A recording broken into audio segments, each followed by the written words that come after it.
extrait du chapitre 23 au chapitre 25. Chapitre 23 au chapitre 25. Donc nous commençons au premier verset du chapitre 23, puis je dirai à chaque fois quand nous sauterons un autre verset où nous poursuivons la lecture. Donc Genèse 23, verset 1er. La vie de Sarah fut de 127 ans. Telles sont les années de la vie de Sarah. Sarah mourut à Kirjat-Arba, qui est Hébron dans le pays de Canaan, et Abraham vint pour mener deuil sur Sarah et pour la pleurer. Abraham se leva de devant son mort et parla ainsi au fils de Heth. « Je suis étranger et habitant parmi vous. Donnez-moi la possession d'un sépulcre chez vous pour enterrer mon mort et l'ôter de devant moi. » Les fils de Heth répondirent à Abraham en lui disant « Écoute-nous, mon Seigneur, tu es un prince de Dieu au milieu de nous. Enterre ton mort dans celui de nos sépulcres que tu choisiras.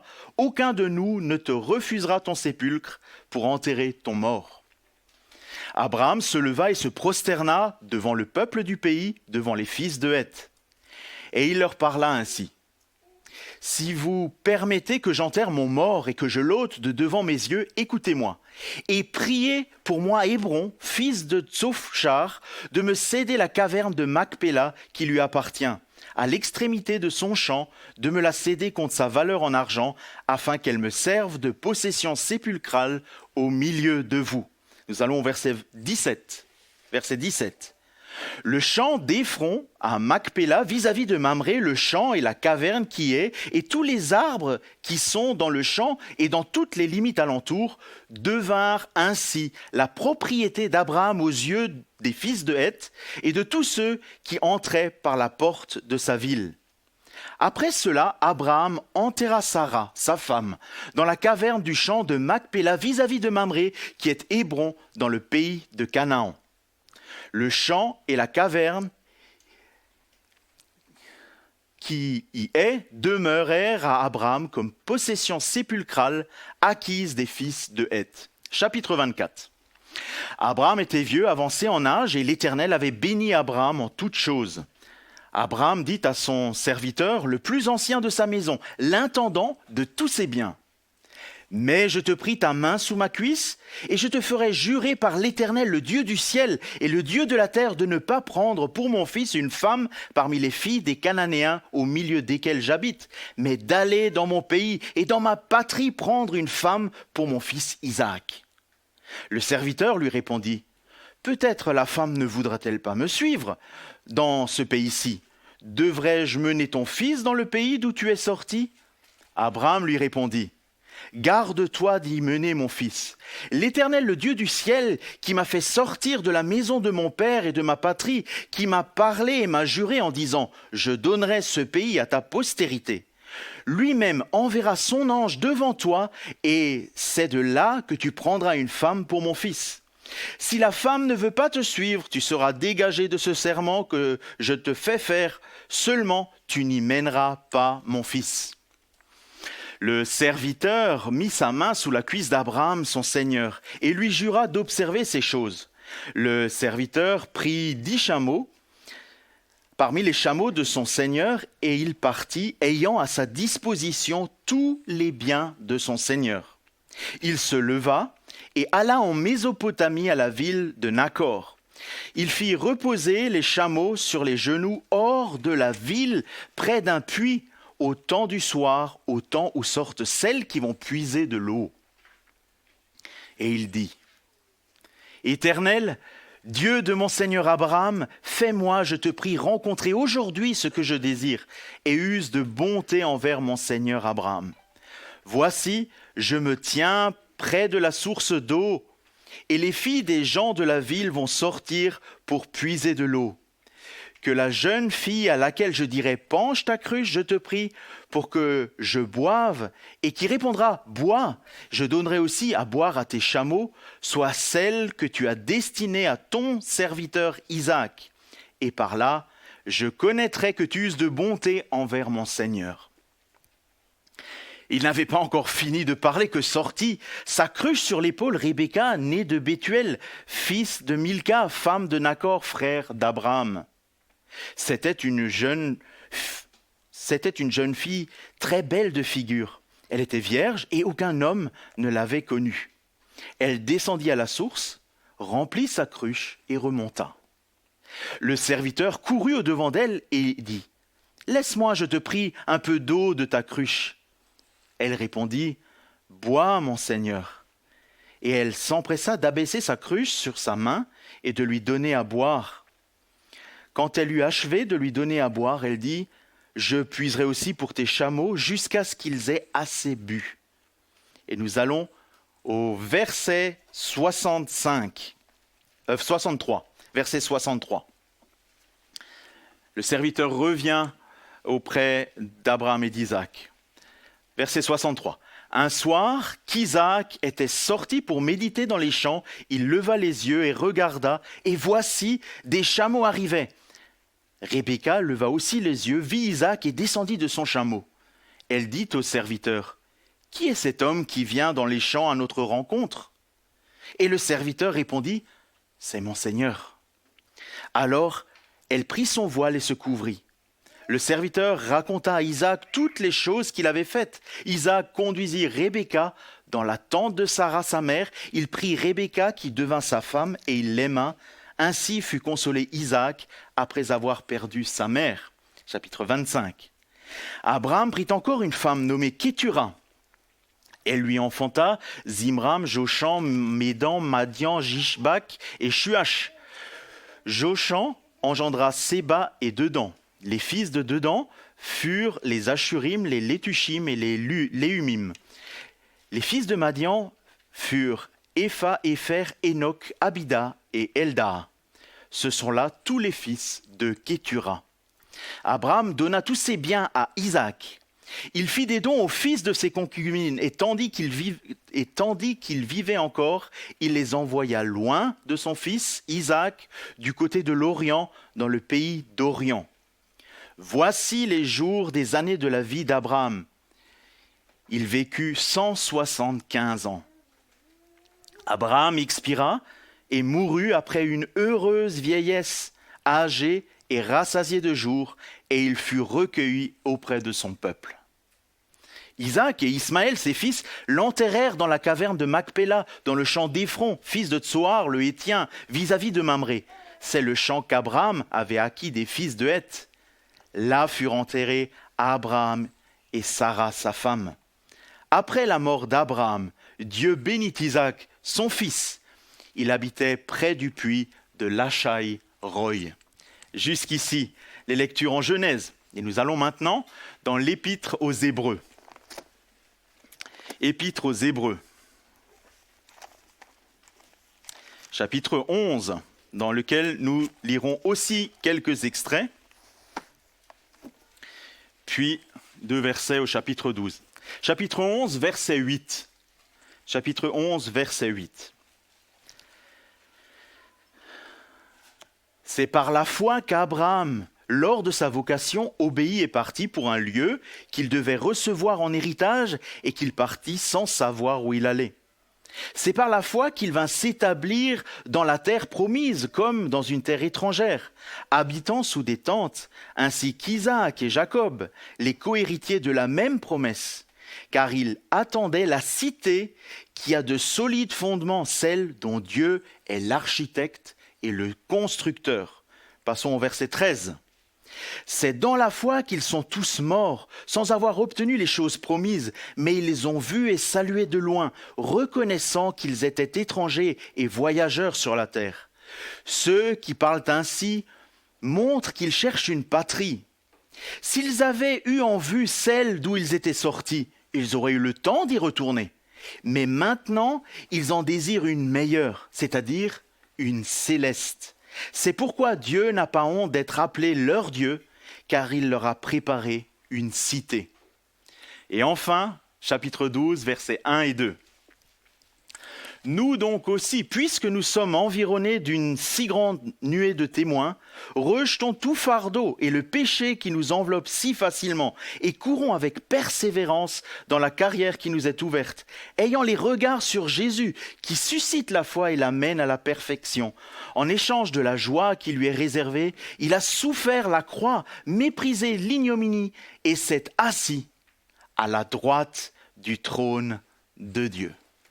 Jusqu'ici, la lecture de la parole. Et avant de laisser la place à notre pasteur pour nous apporter le message, je vous invite à prendre les cantiques à toi l'honneur et nous allons chanter le 705. Parle Seigneur. Les enfants peuvent aller à l'école du dimanche et nous laissons toute la place à notre pasteur pour le message.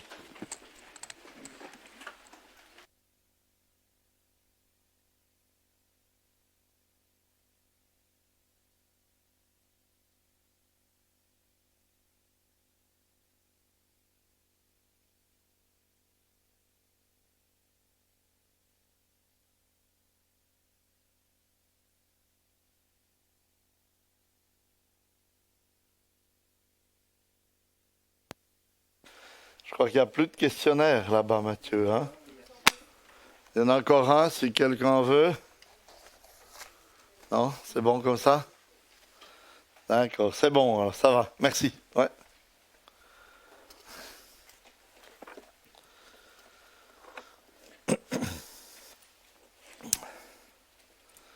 Aujourd'hui, on parle beaucoup de transhumanisme. Je ne sais pas si vous savez ce que c'est, mais en fait, c'est ce rêve, cette science, qui consiste à tenter d'améliorer le potentiel humain pour prolonger la vie ici-bas, si possible, éternellement. Et franchement, je ne sais pas si pour vous, c'est un rêve, mais il me semble que ça s'apparente plutôt à un cauchemar qu'un rêve, hein? Parce que pour le chrétien, quelle est son espérance?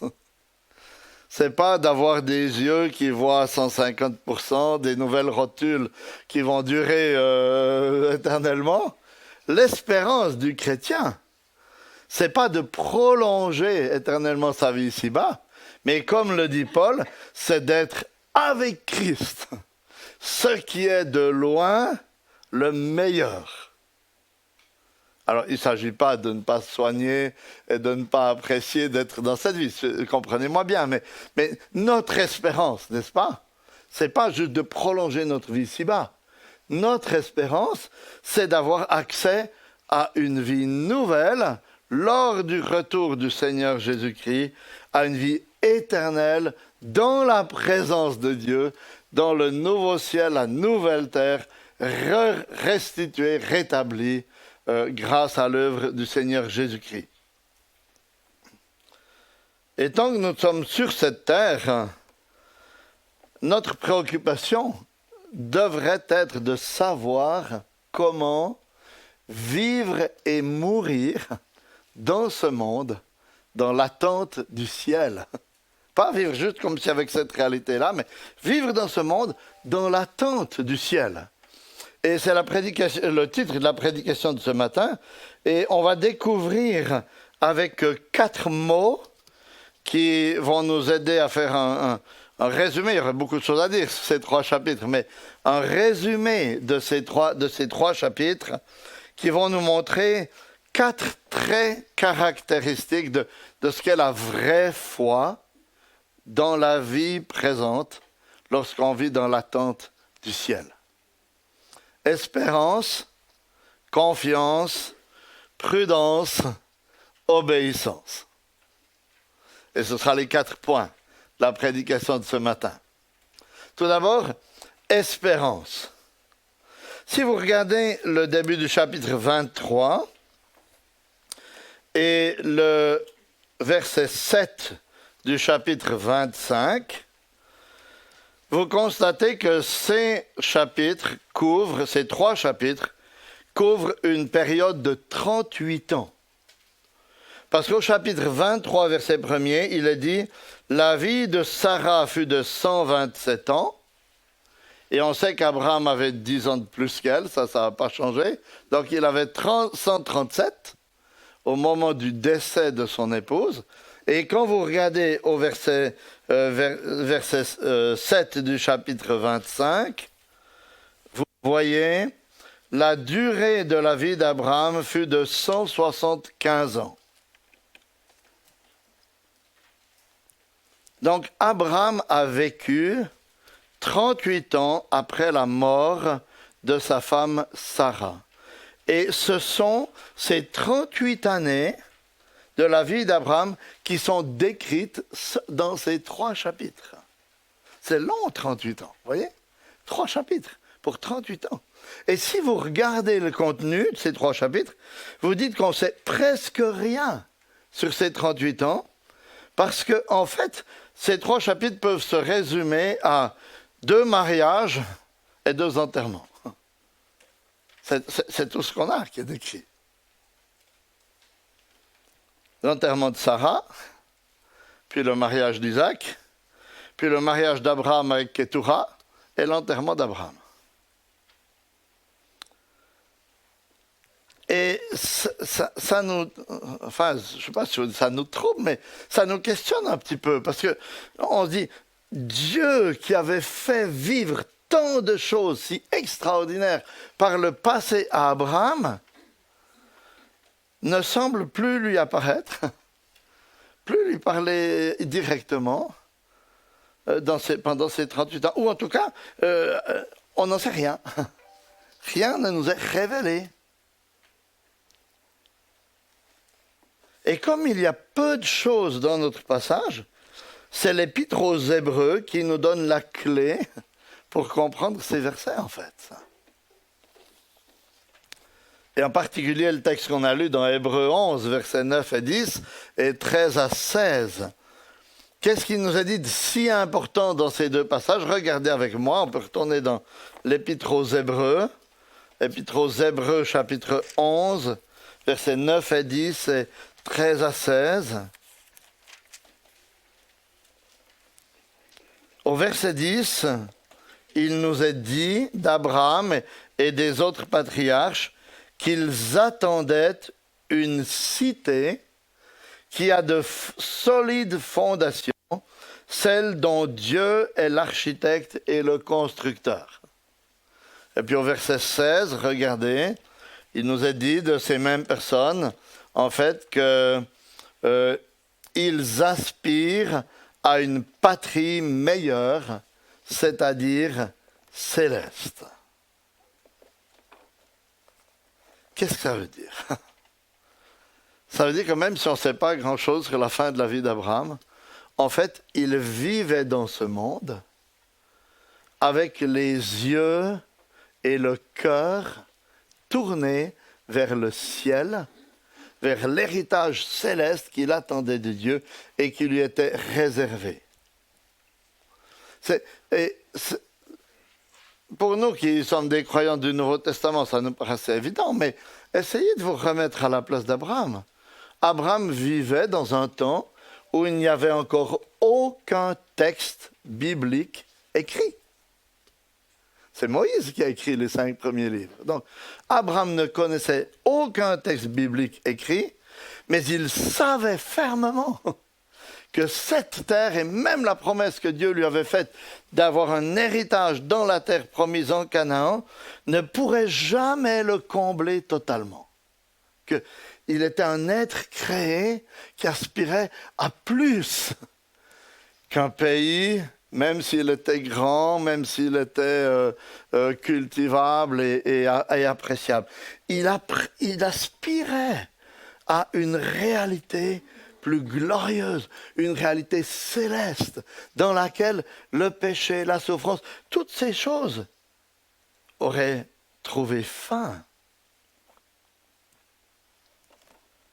C'est pourquoi si la promesse de la terre promise faite à Abraham n'était pas encore réalisée, et que, comme on va le voir tout à l'heure, il n'a eu qu'une tombe dans cette terre promise, ça n'affectait pas particulièrement sa vie. Elle était difficile ici-bas, mais il avait les yeux fixés sur la rencontre avec le Seigneur. Le jour où il allait être pleinement rassasié de Dieu. Et l'auteur de l'Épître aux Hébreux tire de cet exemple de la vie d'Abraham et d'autres héros de la foi une leçon qu'il nous transmet au début du chapitre 12 de l'Épître, quand il dit « Nous donc aussi », pas seulement eux dans le passé, mais « Nous donc aussi ».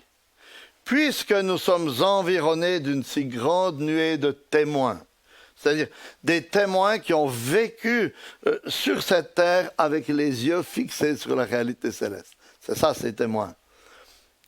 Rejetons tout fardeau et le péché qui nous enveloppe si facilement et courons avec persévérance l'épreuve qui nous est proposée, les yeux fixés sur Jésus, qui est l'auteur de la foi et qui l'amène à la perfection.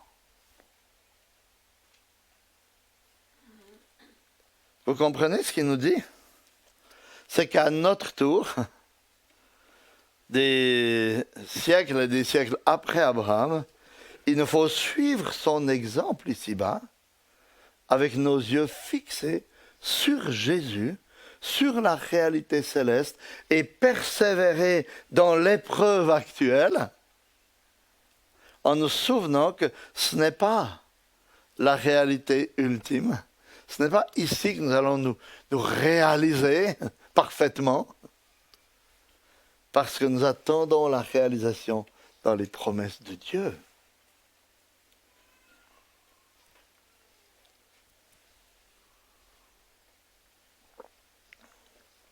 Et depuis le temps d'Abraham, les promesses de Dieu sur la réalité céleste et éternelle se sont beaucoup précisées, n'est-ce pas?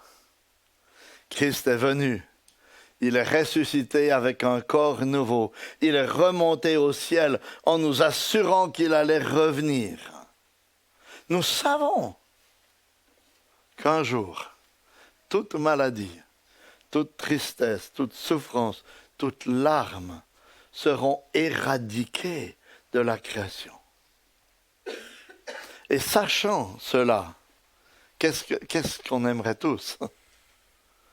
On aimerait tous que le Seigneur nous donne de le vivre déjà aujourd'hui, n'est-ce pas?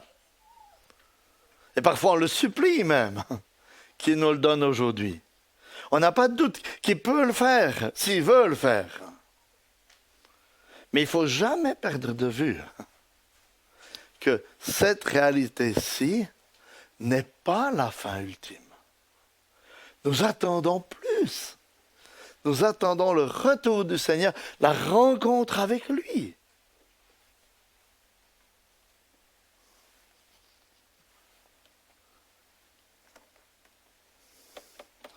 Souvent, lorsque l'épreuve arrive, nous demandons à Dieu pourquoi. Parce que nous pensons que si nous avions une réponse à notre pourquoi, on trouverait la paix. Mais mes chers amis, ce n'est pas en ayant la réponse à nos pourquoi qu'on trouve la paix.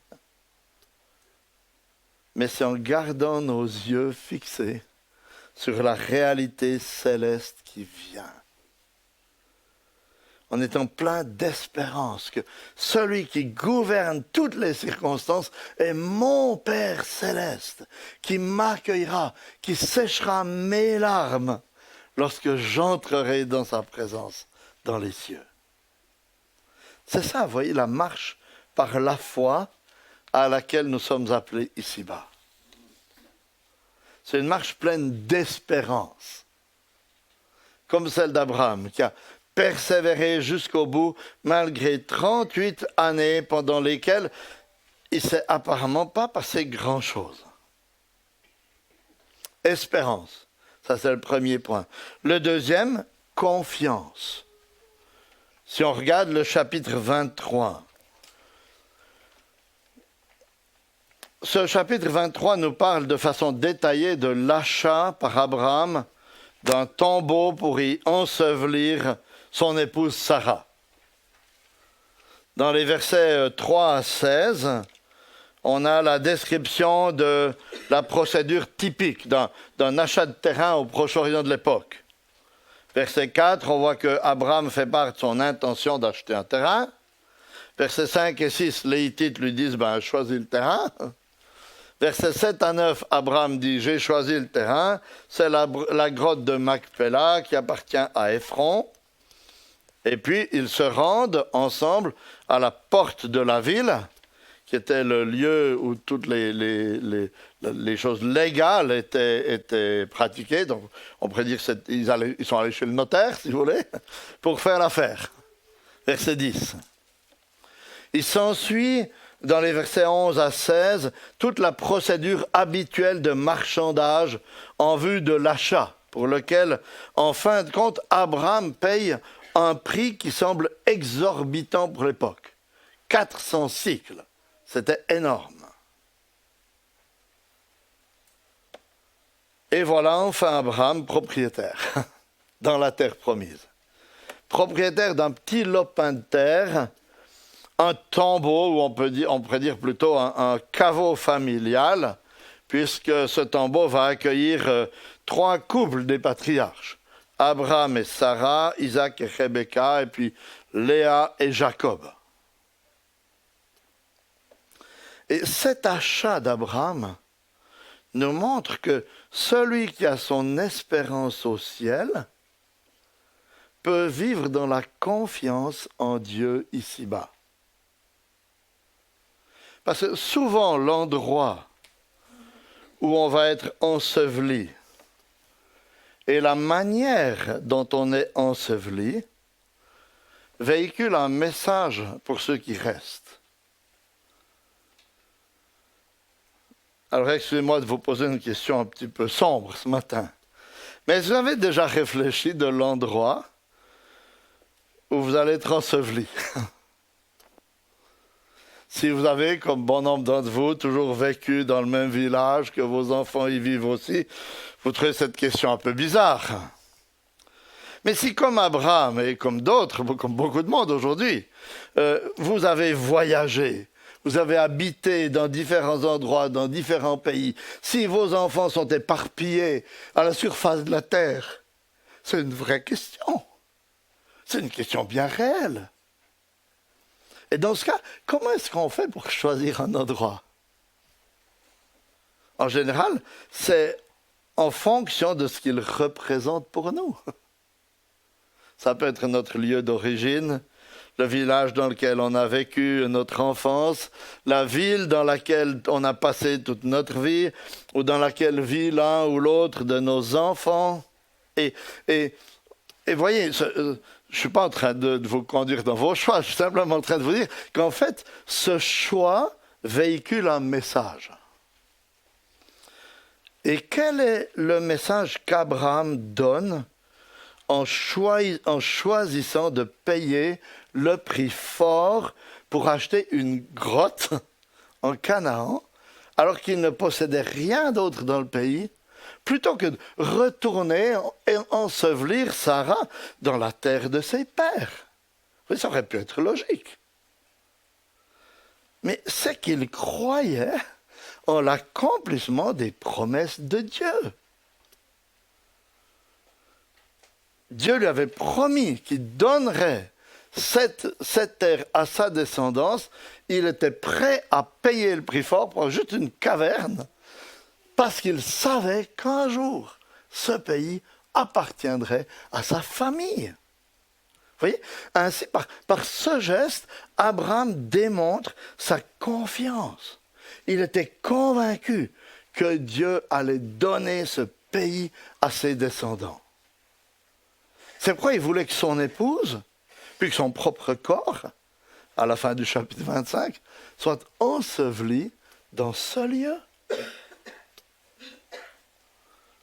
Alors vous voyez, le fait d'avoir une espérance éternelle au ciel ne l'a pas empêché de vivre en faisant des choix sur cette terre, et même des choix par rapport à sa mort, qui témoignaient de sa grande confiance en Dieu.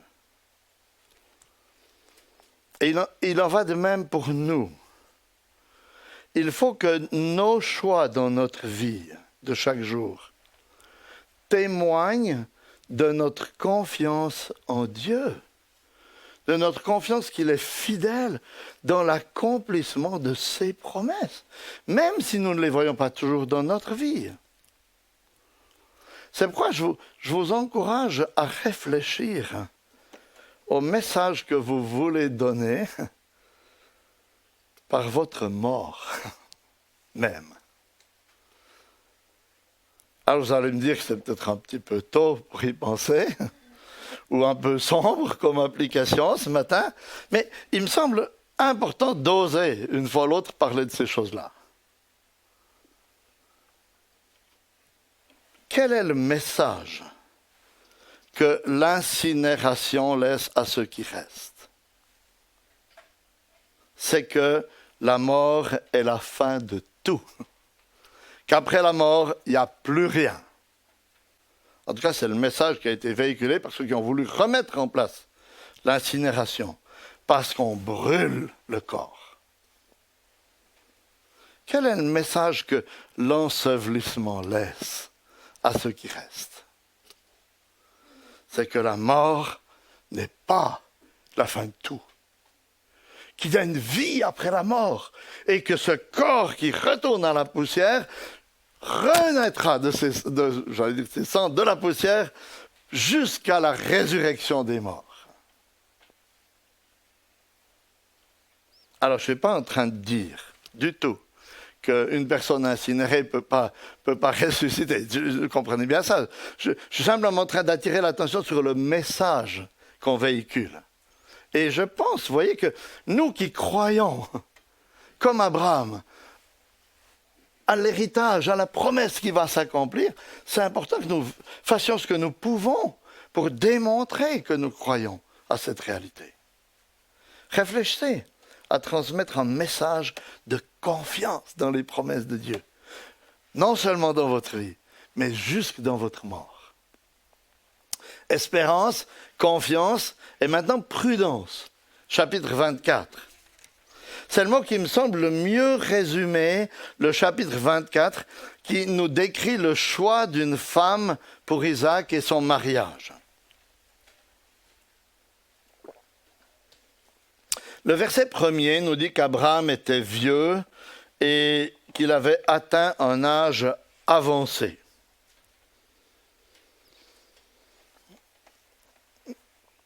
Mais cela ne nous dit pas son âge exact. Par contre, puisqu'on sait à quel âge Sarah est décédée, 127 ans, et qu'elle avait enfanté Isaac à 90 ans, on sait qu'au début du chapitre 24, Isaac a au moins 37 ans. Peut-être un peu plus. Donc Isaac a environ 37 ans, il n'est toujours pas marié. Alors on comprend que ce vieux père soit un peu soucieux. Parce que si Isaac ne se marie pas, qu'est-ce qui va se passer avec l'accomplissement de la promesse? Il faut qu'Isaac soit marié pour qu'il puisse avoir des enfants et que la promesse de la descendance puisse s'accomplir. Et Abraham se trouve face à un dilemme qui l'incite à la prudence. Vous voyez, il ne veut pas encourager son fils à se marier en Canaan. Parce qu'en Canaan, il n'y a que des Cananéennes. Verset 3. Hein? Et il a trop peur qu'un tel mariage conduise son fils, ou en tout cas la descendance de son fils, à s'éloigner du Seigneur, entraîné par une mère à l'idolâtrie. Et on comprend bien ça, vous voyez qu'il ne veut pas que son fils épouse une Cananéenne. Mais il ne veut pas davantage envoyer son fils dans la patrie de ses pères, lui dire, écoute, tu vas là-bas, tu fais le tour de la famille, tu trouves une épouse et puis tu reviens après. Pourquoi? Mais parce qu'il est conscient de la tentation que cela pourrait représenter pour son fils Isaac. Se trouver dans la famille avec tout le monde, on est tellement bien là, plutôt que d'être immigrant tout seul dans la terre promise. Vous voyez le dilemme qui incite Abraham à la prudence. que faire pour sortir de ce dilemme?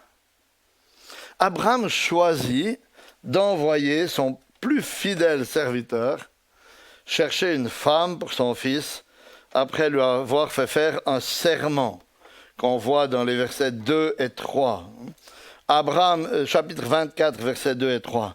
Abraham dit à son serviteur le plus ancien de sa maison, qui administrait tous ses biens, « Tu vas mettre ta main sous ma cuisse, et je te ferai jurer par l'Éternel, le Dieu du ciel et le Dieu de la terre, de ne pas prendre pour mon fils une femme parmi les filles des Cananéens. » Mettre la main sous la cuisse, c'est un geste par lequel on s'engageait solennellement à tenir une promesse.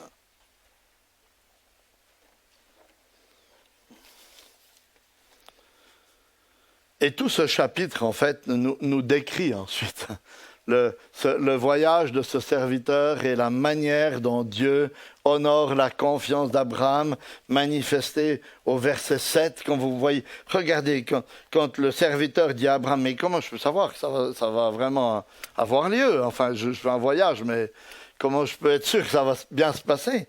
Regardez ce qu'Abraham répond. Il dit, verset 6 déjà, Abraham lui répondit, « Garde-toi d'y ramener mon fils. » Il ne ramène jamais mon fils dans la famille là-bas. L'Éternel, le Dieu du ciel, qui m'a fait quitter ma famille et ma patrie, lui qui m'a parlé, qui m'a juré de donner ce pays à ma descendance, lui-même enverra son ange devant toi, et c'est là-bas que tu prendras une femme pour mon fils. Vous voyez, Abraham est convaincu que l'Éternel va bénir cet acte de prudence, en fait. Et le serviteur s'en va, il charge 10 chameaux avec des biens d'Abraham, parce qu'il fallait quand même une monnaie d'échange, hein, et il va en Mésopotamie, dans la ville où habite Nahor, le frère d'Abraham. Versets 10 et 11. Et là, il se dirige vers un puits au moment où les femmes viennent puiser l'eau. Et il prie, parce qu'il doit se sentir bien impuissant. Toutes ces jeunes filles qui arrivent, comment je vais faire? Il prie. Et on trouve cette prière dans les versets 12 à 14, regardez. Puis il dit, « Éternel, Dieu de mon Seigneur Abraham, fais-moi, je te prie, rencontrer aujourd'hui ce que je cherche et agis avec bienveillance envers mon Seigneur Abraham. Me voici placé près de la source d'eau et les filles des gens de la ville sortent pour puiser de l'eau. Que la jeune fille à laquelle je dirai, penche la cruche, je te prie, bois, je te prie pour que je boive et qui répondra, bois, et je donnerai aussi à boire à tes chameaux, soit celle que tu auras destinée à ton serviteur Isaac. Ainsi je reconnaîtrai que tu agis avec bienveillance envers mon Seigneur. » Il prie, et qu'est-ce qui se passe? Le verset 15 nous dit que sa prière n'est même pas terminée, qu'elle est déjà exaucée. Verset 15. Il n'avait pas encore fini de parler que sortit sur sa cruche sur l'épaule Rebecca, fille de Bethuel et petite fille de Milka. Il court vers la jeune fille qui arrive, lui demande à boire et elle offre de servir à boire aussi à ses chameaux. Quand il lui demande qui elle est, il découvre que c'est la petite nièce d'Abraham, qu'elle est vierge et qu'elle est même prête à partir avec lui pour se marier avec Isaac et qu'en plus sa famille est d'accord de la laisser partir. Vous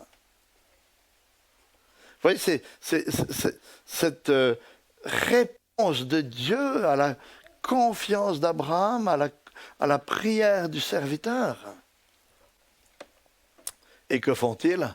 Pour faire une longue histoire courte, ils rentrent en Canaan et le mariage a lieu, au verset 67.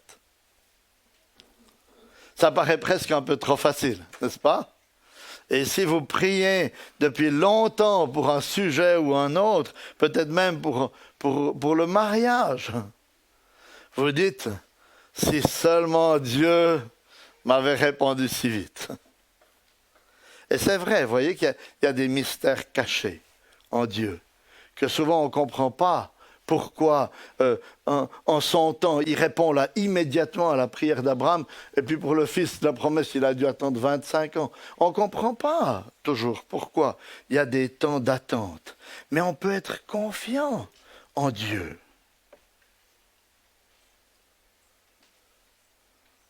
Ce n'est pas le moment maintenant d'essayer de sonder les mystères de Dieu, on n'a pas le temps de le faire. Hein, mais ce qui me semble le plus important à partir de cet épisode, c'est de revenir sur cette question de la prudence d'Abraham. Parce que quand on regarde cette histoire de mariage, on peut se dire qu'Abraham a quand même beaucoup compliqué les choses pour son fils de presque 40 ans. Moi, il me semble que si j'avais un fils de 40 ans célibataire, je lui aurais dit, écoute, vas-y, quoi. Hein? Je n'aurais pas dit, je vais envoyer mon serviteur pour faire un choix pour toi. Mais voyez, Abraham a compliqué les choses, mais parce qu'il voulait, on pourrait dire, prévenir les tentations qui auraient pu arriver à son fils, de ne plus accomplir la promesse de Dieu. C'est la prudence qui a conduit Abraham à anticiper la puissance de la tentation. Et s'il a agi ainsi, c'est parce qu'il savait que l'enjeu était énorme. Il en allait de la réalisation des promesses de Dieu au travers de sa famille.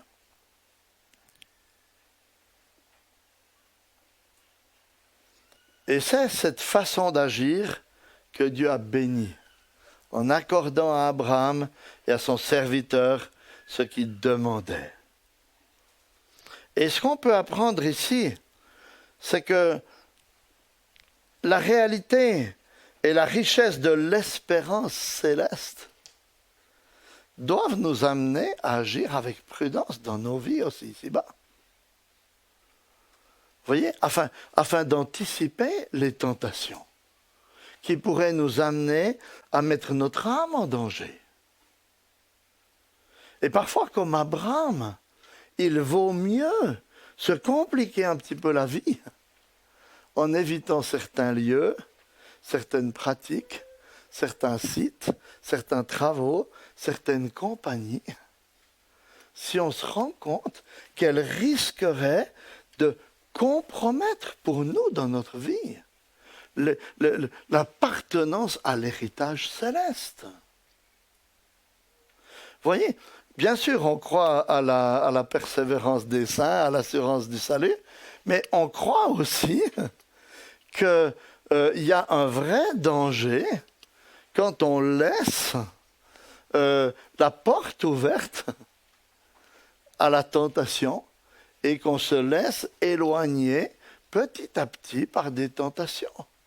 D'où l'importance d'être extrêmement prudent. Espérance, confiance, prudence et pour terminer, obéissance. C'est le chapitre 25, versets 1 à 11.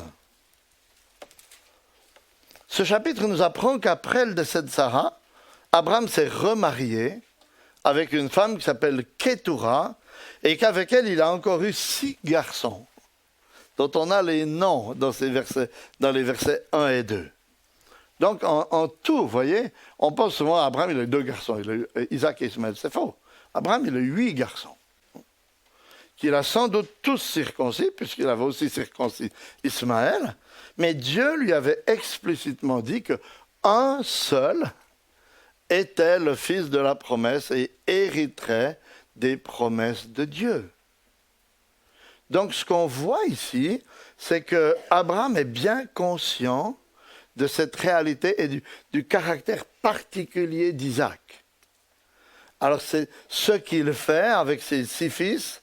Il leur donne des biens et il les envoie au loin. Il nous a dit qu'il les envoie en Orient. Hein? Regardez, verset 6. Quant aux fils de ses concubines, il leur fit des dons et de son vivant, il les envoya loin de son fils Isaac, du côté de l'Orient, dans le pays d'Orient. Je ne sais pas où c'est exactement, mais c'est assez loin. Donc, vous voyez ce ce qu'Abraham fait. Il veut qu'Isaac soit vraiment le seul à rester sur la terre promise parce qu'il sait que c'est par Isaac que Dieu va accomplir ses promesses et que c'est Isaac que Dieu va bénir. Donc, on voit l'obéissance d'Abraham. Il vit avec les yeux fixés sur la réalité présente de l'accomplissement de la promesse, mais encore plus sur la réalité à venir. Qu'est-ce qu'il avait compris de la descendance qui allait hériter de toutes les nations? Il n'avait sans doute pas compris qu'il s'appellerait Jésus-Christ et qu'il naîtrait de Marie, mais il savait qu'il y avait un héritage céleste. Et il a vécu dans cette perspective. Vous voyez, cette espérance céleste, comme je vous disais tout à l'heure, elle s'est énormément précisée depuis qu'Abraham est décédé.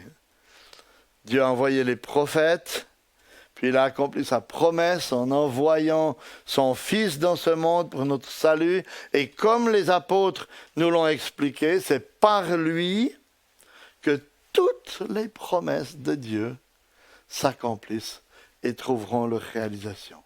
C'est grâce à sa mort et à sa résurrection que le nouveau ciel, la nouvelle terre, existeront et seront transformés, en fait, à cause de l'œuvre du Christ. Tout repose sur ce que Christ a fait. C'est par lui que nous avons la porte ouverte vers le ciel.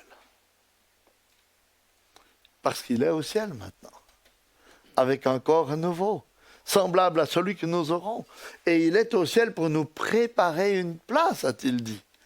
Et quand il reviendra, ce sera pour nous emmener avec lui dans la présence de Dieu. Vous voyez, ça c'est des promesses qui doivent nous encourager à vivre et à mourir aussi, ici-bas, dans l'attente du ciel. Et en cultivant dans notre cœur, déjà ici-bas, l'espérance, la confiance, la prudence et l'obéissance au Seigneur jusqu'à son retour. Parce que ça, c'est les traits caractéristiques de la vraie foi que Dieu nous donne. C'est jamais parfait, mais on tend à manifester ces traits caractéristiques. Et c'est la dernière prédication sur la série d'Abraham. Je vais commencer 1 Pierre la prochaine fois que je prêcherai.